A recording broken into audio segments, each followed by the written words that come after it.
ଆପଣ ପରିଚୟ ଦେଇଦେବେ। କିରଣ ବାଳା ସେଠି କ'ଣ ହେଇଛି ଆଜି ଆପଣଙ୍କର ଯେଉଁ ମାଆଙ୍କର ତ କିଛି ଦିନ ହେଲାଣି 2-3 ବର୍ଷ ହେଲାଣି ମୁଣ୍ଡ କାମ କରୁନି। ଚାକିରିରେ ଥିଲାବେଳେ ବି ତାଙ୍କ ଆଶା ଚାକିରି କରିଥିଲେ, ସେତେବେଳେ ବି ମୁଣ୍ଡ କାମ କରୁନଥିଲା, ସେ କାମ କରିପାରୁନଥିଲେ ବୋଲି ମୁଁ ଆସି ତାଙ୍କ କାମ କରୁଥିଲି। ଆଉ ସେ ରାଗିକି ଏମିତି ମଝିରେ ମଝିରେ ପଳାନ୍ତି, ମୁଁ ତାଙ୍କୁ ଯାଇ ବୁଝାବୁଝି କରି ଆଣିକି ଆମ ଗାଁ ଲୋକ ବି ସବୁ ଜାଣିଛନ୍ତି ଏ ବିଷୟରେ। ଆଜି ସେମିତି ଖାଇଲା ପାଖରେ ତା ମୁଣ୍ଡରେ ଏମିତି କ'ଣ ପଶିଲା, ସଡ଼ନ୍ ରାଗିକି ଉଠିକି ପଳେଇ ଆସିଲା। ମୁଁ କହିଲି ଘରକୁ ଗଲା, ଘରଠୁ ପୁଣି ପଳେଇଲା। ମୁଁ ସେଠୁ ବଡ଼ ବୋଉ ଭାଉଜ ସବୁ ଥିଲେ, ମୁଁ କହିଲି ଝିଅ କାନ୍ଦିଲା, ଝିଅକୁ ଧରିକି ଦେଉଥିଲି ନା ଖାଇବା ପାଇଁ। କହିଲି ଭାଉଜ ଟିକେ ତାକୁ ଧର ବୋଧେ କୁଆଡ଼େ ପଳେଇବ ରାଗିକି। ସେ ଭାଉଜ ହେରିକା ଧରିବା ଭିତରେ ସେ ରହିଲାନି, ସେଇଠୁ ପଳେଇଲା ଯେତେ ମୁଁ ସେଇଠୁ ଦାଦା ଜଣେ ଥିଲେ ସେଠି, ଦାଦାଙ୍କ ସାଙ୍ଗରେ ମୁଁ ବାଇକ୍ରେ ଗଲି। କୁଆଡ଼େ ଗଲା ବୋଲି 2-3 ଚାରିଆଡ଼େ ବାଟ ଅଛି, ସିଆଡ଼େ ସେପଟେ ଏପଟେ ସେପଟେ ବୁଲିକି ସିଠାଳ ପଟକୁ ଗଲି। ସେପଟେ ପଚାରିଲି ଲୋକଙ୍କୁ, ସେଠି ମନା କଲେ। ସେଠୁ ସେପଟକୁ ତ ଯାଇନଥିଲା, ଏଇଠି ଲୋକଙ୍କୁ ପଚାରିଲି, ସେ କହିଲେ ଇଆଡ଼େ ଆସିଛି। ଏଇଠି ଜଣକୁ ଏଇପଟେ ମୁଁ ଆସିଲି, କିନ୍ତୁ ଜଣେ ସେ ସୁକୁଟା ଜଣେ କିଏ ଥିଲେ, ତାଙ୍କୁ ଆମେ ପଚାରିଲୁ, ସେ ଦାଦାଙ୍କର ମୋର ପଚାରିଲୁ, ମୁଁ କହିଲି ମା ଇଆଡ଼େ ଆସିଛନ୍ତି, କମଳା କଲର୍ ଲୁଗା ପିନ୍ଧିଛନ୍ତି ନା? ନାହିଁ। ହଁ ଆସିଛନ୍ତି, କିନ୍ତୁ ସେ ଗୁହାଳି ଆଡ଼େ, ସେଠି ଆମର ଗୋଟେ ଜ୍ୱର ଅଛି, ସିଆଡ଼େ ଯାଇଛନ୍ତି। ମୁଁ ସେଇଠୁ ସେ ଦାଦା ପଳେଇଲେ, ମୁଁ ସେଇଠୁ ତାକୁ ଖୋଜାଖୋଜି କଲି, ମୁଁ ଚାରିଆଡ଼େ ଅନେଇଲି, କୁଆଡ଼େ ପାଇଲିନି।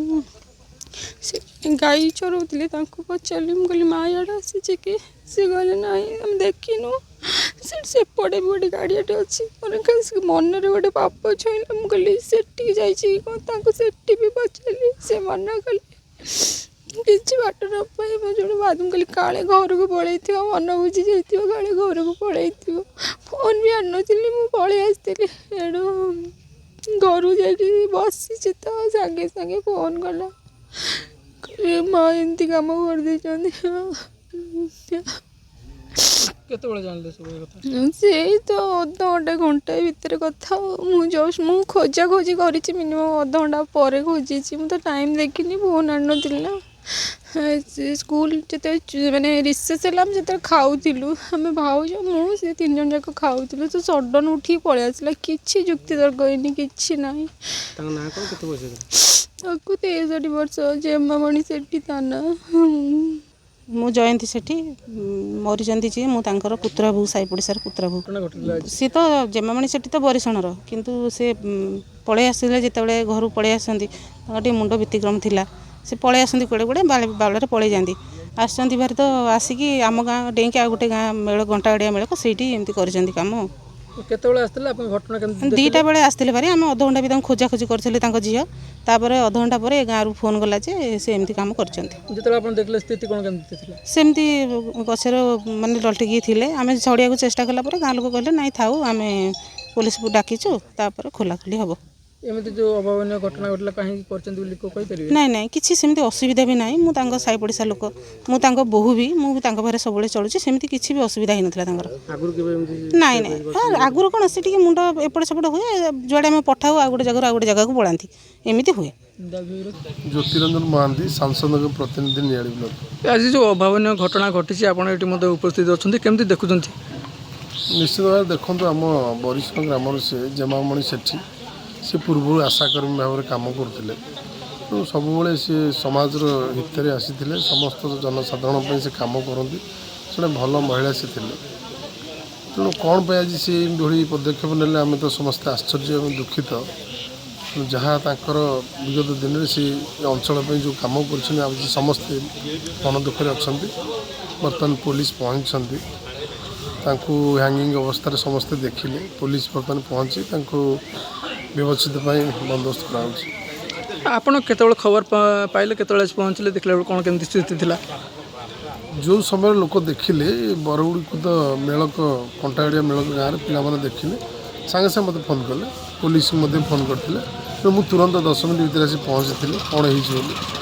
ଦେଖିଲୁ, ଯାହା ଜଣାପଡ଼ିଲା ଆତ୍ମହତ୍ୟା ବୋଲି ଆମେ ଯାହା ପ୍ରାଇମେରୀ ଷ୍ଟେଜ୍ରୁ ଦେଖିକି ଜାଣିପାରୁଛୁ ବୋଲି ଆଶା କରୁଛୁ। କିନ୍ତୁ ଯାହା ଇନଭେଷ୍ଟିଗେସନ୍ ଜଣାପଡ଼ିବ, ପୋଲିସ ପ୍ରଶାସନ ଯାହା ରିପୋର୍ଟ ଦେବ, PM ରିପୋର୍ଟ ପରେ ଜଣାପଡ଼ିବ। ଯେହେତୁ ତାଙ୍କ ଆଶାକର୍ମୀ ପଦରେ ବର୍ତ୍ତମାନ ତାଙ୍କ ଝିଅ କାମ କରୁଛନ୍ତି, ଅଲରେଡ଼ି ତାଙ୍କୁ ସେଇ ପଦରେ ରଖାହେଇଛି, ସେ କାର୍ଯ୍ୟ କରୁଛନ୍ତି।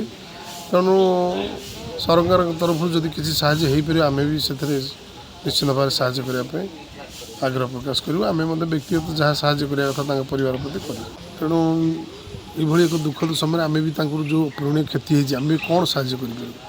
तेणु निश्चिंत भाव में आम ये प्रार्थना करूँ जगन्नाथ पाखे तेणु तांका आत्मार सद्गति हो जगन्नाथ तांकु वैकुंठगामी करातु तेणु परिवार को असीम धैर्य शक्ति दिंतु तांको झील तांकर जो कार्य करुँच से सुचारू रूप से कार्य आगामी दिन में करूँ मार ये अपमृत्यु सी दुखित आम अंचलवासी समस्त दुखित। विवेकानंद नायक आज घर बरिशण आज जो घटनाटा घटी ये घटना केमती घटला केतବେଳେ जानिले केमती मु जाइଥିଲି मो भौणी घर को मु 2टा बेले आसला बेलू से भाउज लितु भाउज सेठीगर से मत कहले जे एमती सोनिया माँ पलैी सोनिया माँ पलैी मुझे कहली भाउज मुझे खाईदे आसे देखिया मु जस्ट घरे खाऊली फोन आसला जे कंटाड़िया मेलिकर सी दौड़ दे नहीं सेठू मु अधा खाइबार भी उठिकी पलि आसली आसिक ये देखला बेलू सी दौड़ दे नहीं आगुरी माइंड टे खराब थिला तापर बुलबटा सब मत भी आम से खेलू चाष खेलू खरा दिने चाष खेलू सी भी कहते मुझे बचीबी दौड़ देदेवी नईकी डेई पड़ी कूक डेई पड़ी बोले एमती कहीं हूँ कहे ना एमती मत बहुत बाजुची ये कहते तुम तो पुओ ना झुओ खाली झुओ झुओ को अनेक रही कहीं हूँ ये बुझेली बुझेला आज एमती घटना घटे बोली आम भी कहीं जान नलु ना मु भौणी घर जाइली भौणी घर आसला एक कथा शुणिली शुणिला अधा खाइबार उठिकी आसली उठिकी आसिक देखला बेलू कंटाड़िया मेलिकर से दौड़ दे नहीं घर चल प्रचल केमती अच्छी चल प्रचल ये खुड़ी मोर से हिसाब से खुड़ी हे सी हरिजन आम खंडायत किंतु से आशार चाकरी करते ताकर बयस होगला सी रिटायर्ड होगला झुओ भी आशार चाकरी कले गले से आशा पैसा आणिकी चलती आमको टे साहाଯ୍ୟ सहयोग मो पुओ है बेलू मत बहुत साहाଯ୍य भी सी कर नहीं मु आसिया कथा मत बहुत साहाଯ୍य सी भी कर। अधिक खबर पाई आम चैनल को लाइक शेयर और सब्सक्राइब करंतु।